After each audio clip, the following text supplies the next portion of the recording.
Bismillahirrahmanirrahim. Elhamdulillah wassalatu wassalamu ala rasulillah wa ala alihi wa sahbihi wa man wala. Falenderojmë Allahun, Zotin e botrave. Salavatet për shëndetje selamet të dërgojmë të dashnit tim Muhammedin sallallahu alaihi wasallam, edhe të gjithë ata të cilët ndjekën në rrugën e tij, edhe ndjekin deri në ditën e gjykimit. Allah i dhash bereqet për këtë darkë, për këtë akika.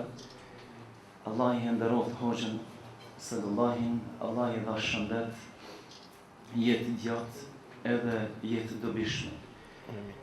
E lusim Allahun subhanahu wa taala që Allahu na bën prej atyre të cilët jena bereqetli kudo që t'jena.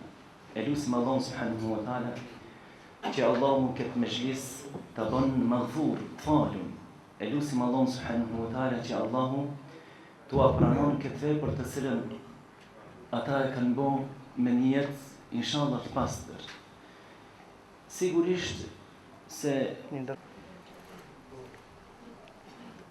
kjo akika e cila u bë dhe ky tubim që u bë sebeb, apo kjo vepër madhështore që u bë sebeb për me arna, me përfitu për çdo hap të cilën e kena hedhur deri këtu me fitu nga një sevap.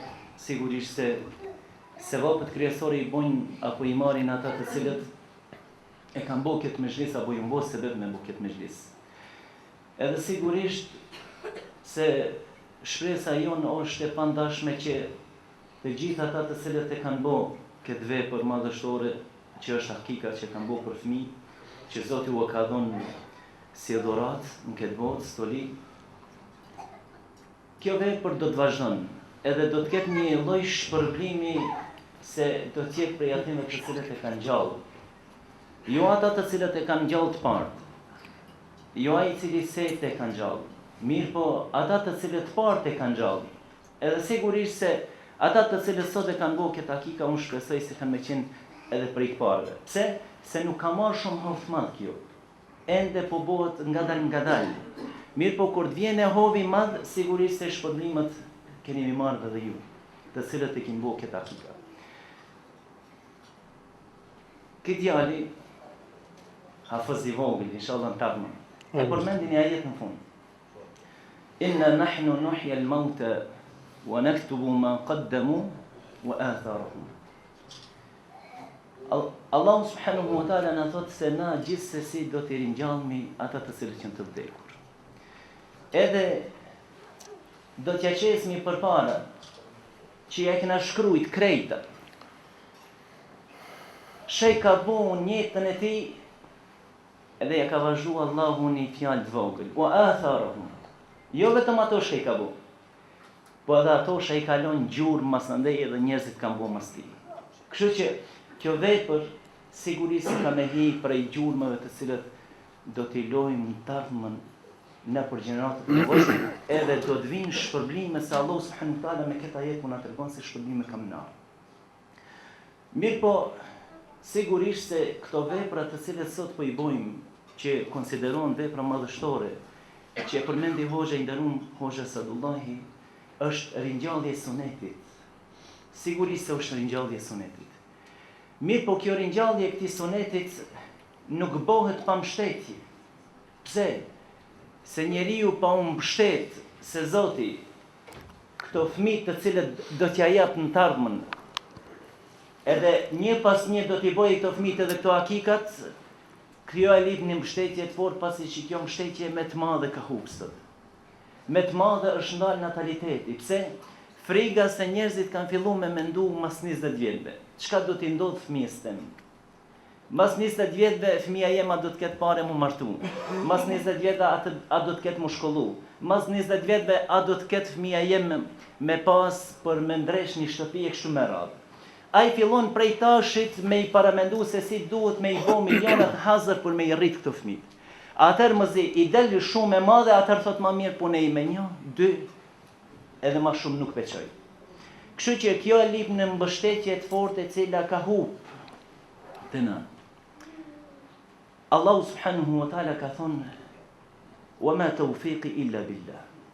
Ndihma nuk I takon dikuj tjetër, përveç se Zotit. Ndihma nuk I takon askuj tjetër përveç se Zotit. Alejhi tawakkalt. Çka po na thot Zoti me thonë? I mbështetem Zotit. Wa ilejhi unib. Edhe ta I dërzohem krejtësisht. Me shpirt, zemër, gjymtyr e fjalë, dërzohem krejtësisht te Allahu subhanahu wa taala. Ibn al-Qayyim al-Jauziyja ka thonë në çiket ajet Zoti e ka përfshi fejen. Feja është mbështetje edhe dorëzim. Alejhi tawakkalt wa ilejhi unib. Ka që është feja? Me di fjalë Zoti e ka përfshi fejen. Thot Ibn al-Qayyim al-Jauziyja, gjimsa e fejes është tawakkul, mbështetje te Allahu. Gjisma tjetër është dorëzimi plot te Allahu subhanahu wa taala. Çfarë dorëzimi lip Zoti? Në qovë se e bojmë dorëzimin shkele shumë. Vetëm I dorëzomi Zotit mirë, po jo me zemër, me dyshime. Ndoshta nuk po e marrmi një përqindje thujse shumë të vogël të fejes. Mirë, po në qovë se e bojmë dorëzimin e plot te Zoti, na po e marrmi gjimsën e fejes. Po në qovë se e kena mbështetjen e fortë te Zoti, atëherë do ta plotësojmë në fejen tonë. Ibn al-Qayyim al-Jauziyja kështu e ka kufizuar fejen tonë. Kështu që na sot, në qovë se I mbështetemi Zotit, se Zoti I tardhmën tonë ka me na rregullu. Pse? Se ne ja kena lënë në dorë çështjen Zotit, Allahu din ç'ish më mirë me na rregullu çështjet neve. Kurse ne nuk mendojmë për të ardhmen, sikurse ç'ish kanë menduar të partan. Jo, na mendojmë mas një mujit, mas një vjetit. Jo, të partan kanë mendu vetëm për atë ditë. Për të nesrit nuk kanë mendu për këtë botë. Vetëm për atë ditë kanë mendu. Atë ditë që ka pas, atë ditë e ka hazhu. Për të nesrit nuk kanë mendu. Kurse na mendojmë prap, mas një muje, mas një vjeti, mas 3 vjetë, 5 vjetë. S'po folmi për ato shtresat e njerëzve të cilët nuk janë prezent këtu me neve. Për vetë na po folmi personalisht, neve nuk ka zgjata ja shpresa kësaj botës. Është mirë njeriu me I fol vetvetes që me ul këtë shpresë. Pse? Se na po e shohmi armiqtë e Allahu subhanahu wa taala po dojnë me na hongër mish pa pjek. Po na zhdukin. Mirë, po na duhet ta kemi një bindje të fortë se duhet të shtohemi. Ata dojnë me na zhduk, ne duhet të shtohemi. Edhe duhet ta kemi një dert. Duhet ta kemi një dert, se pa dert feja nuk marr. Po e tregoj vetëm një shembull se s'po du me zgjat shumë.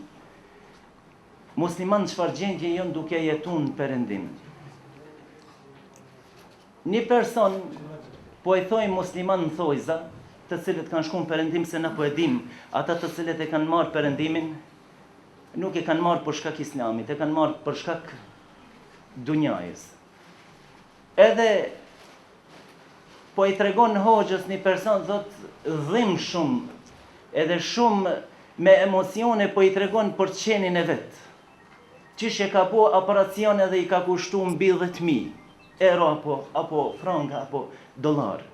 Edhe po I tregon se mëzi e ka po operacionin me gjithat mundit madh, me gjithat siklet madh, a thu do të pështoj e qeni. Qeni ish pështoj, kishte një operacion në mboshin kurrizor.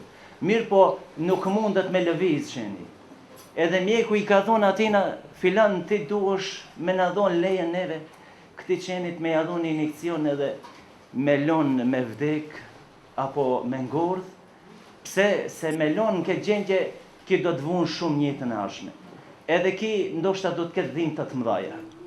Thot nuk ku mujt vetë me vendos një gjashtje tillë.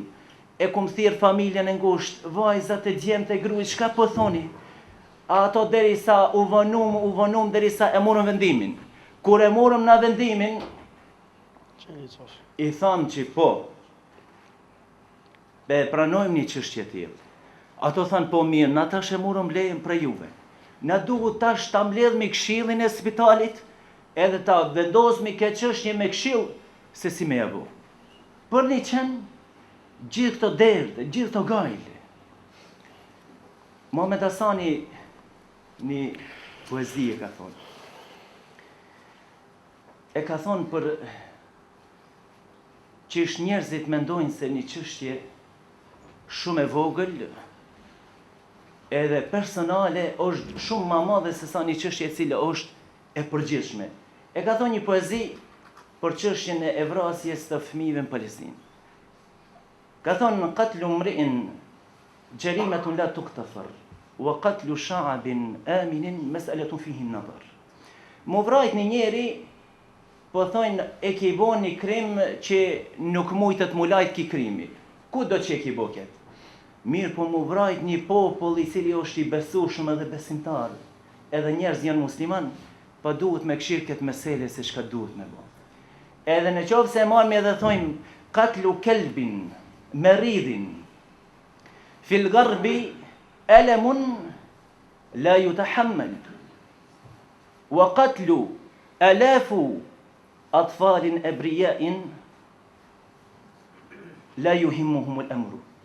Në qovë se marmi na e thojmë një varg, një qen i smut, i shkret, në përëndim shumë dhenë kjo në qovë se na mendojmë edhe me mbytet. Duhet shumë me bo na muhabet për me mit një qen. Apse mbitën mira fmi të cilët mbytën në lindje vllësni tonë sot ku i kem në botën arabe, nuk i intereson kjo çështje. E kishte thonë një gazetare e Al Jazeerës, po tregoj me këto, po përfundoj në shte kini pa dhe në Facebook. E kishte thonë, një vajzë në Irak maltratohet, një vajzë në Siri përdhënohet, një vajzë në Somali vdes nga uria, kurse perëndimit intereson se Arabia Saudite pse nuk e le vajzën me i grajt kerrit, pse nuk ja jep lejen. Edhe tash perëndimi është shumë larg shef. Ne mendojmë se ata janë çmendur edhe thonë kështu edhe intereson kjo çështje. Atimve nuk i intereson se apo rritmi ne, apo na po humbmi jeta. Perëndimit intereson që neve të na shkatron jetën personale, familjare. Pse? Se në qovë se një çështje e tillë, perëndimi arrit në Arabinë Saudite, që femra me vuzit vet, e qel një shërt madh në Arabi. Edhe thot me këto na kena me fillu me prish edhe me degeneru familjet në Arabinë Saudite. Mirë po, musliman duhet me qenë syqe, nuk duhet me u kafshu me të njëjtën zgavër, me të njëjtën plagë të cilët kafshohet një herë. E lusim Allahun subhanahu taala që Allahu na von për atyre të cilët përfitojmë nga këshillat, nga dertet të cilët i kena. E lusim Allahun subhanahu taala që Allahu këtë mezhlis edhe një herë thash ta bën mezhlis të rahmetit, bereqetit, edhe të faljes. E lusim Allahun subhanahu taala që Allahu na falë mëkatet tona dhe të na pranon të mbrojtojmë.